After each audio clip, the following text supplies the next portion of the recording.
আল্লাহ সৃষ্টির প্রতিটি অণু, প্রতিটি স্পন্দন, প্রতিটি নিঃশ্বাস মহান আল্লাহর অনন্ত করুণার বুননে গাথা।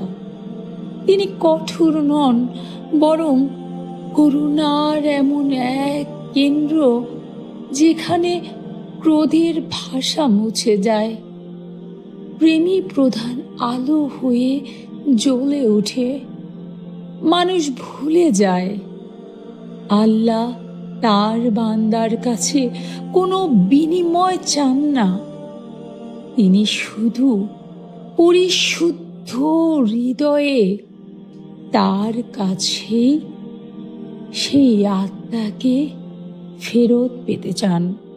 তিনি চান শুদ্ধ হৃদয়ে আত্মার প্রত্যাবর্তন হোক, আত্মা মিলুক সেই ঐশী সীমানায়, যেমন সাগরের পানি জলীয় বাষ্প হয়ে, মেঘ হয়ে, বৃষ্টি হয়ে পুনরায় একত্রিত হয়ে নেমে পড়ে জলাশয়ে, নদীতে, সাগরে।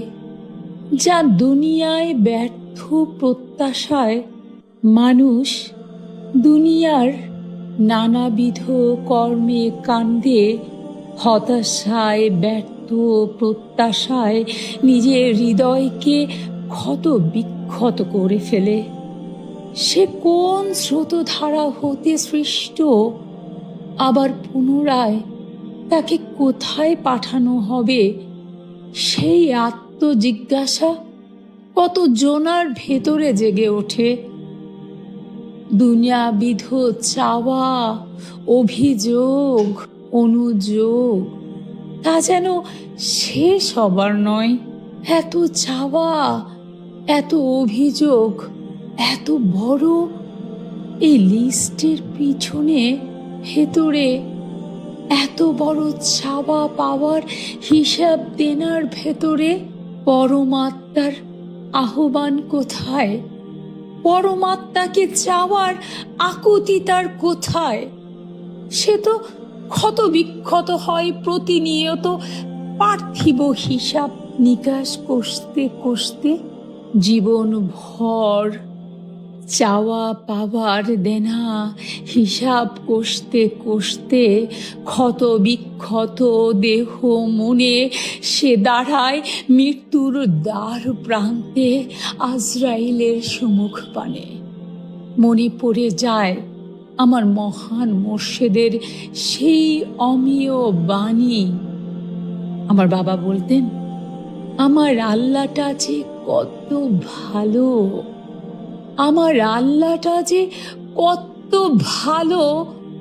এটি আমার কাছে একটি বাক্য নয়, এমন একটি দৃষ্টিভঙ্গি যা আমাকে দুমড়ে মুচড়ে ভেঙে প্রতিনিয়ত নতুন করে বাঁচতে শেখায়। ভেতর থেকে নতুন চেতনা, নতুন অভিব্যক্তি, নতুন অভিলাষ, যা কেন্দ্র থাকে সেই প্রেমময় সত্তা পার্থিব বিষয়ের সাথে সংযুক্ত নয়। সে তো অন্তর থেকে জেগে ওঠে, অন্তরাত্মা দেখা দিয়ে স্বয়ং সুমুখ পানে কথা বলে। তাই বুঝি আমার বাবার ওই বাণীর মর্ম কথা। তিনি বলতেন, আমার আল্লাহটা যে কত ভালো। আসলেই আমার আল্লাহটা ভীষণ ভালো, ভীষণ কাছের, একান্ত কাছের। আমার ভেতরেই খুঁজে পেয়েছি সেই অনির্বাণ অনন্ত সত্তাকে। আমার মহান মোর্শেদ সুফি সম্রাট হযরত মাহবুবে খোদা দেওয়ানবাগীর প্রতিটি দৃষ্টিভঙ্গি আমাদেরকে শেখায় সত্যিকারের ভালোবাসার কেন্দ্রবিন্দু মহান আল্লাহ ছাড়া জগতের আর কেউ নয়।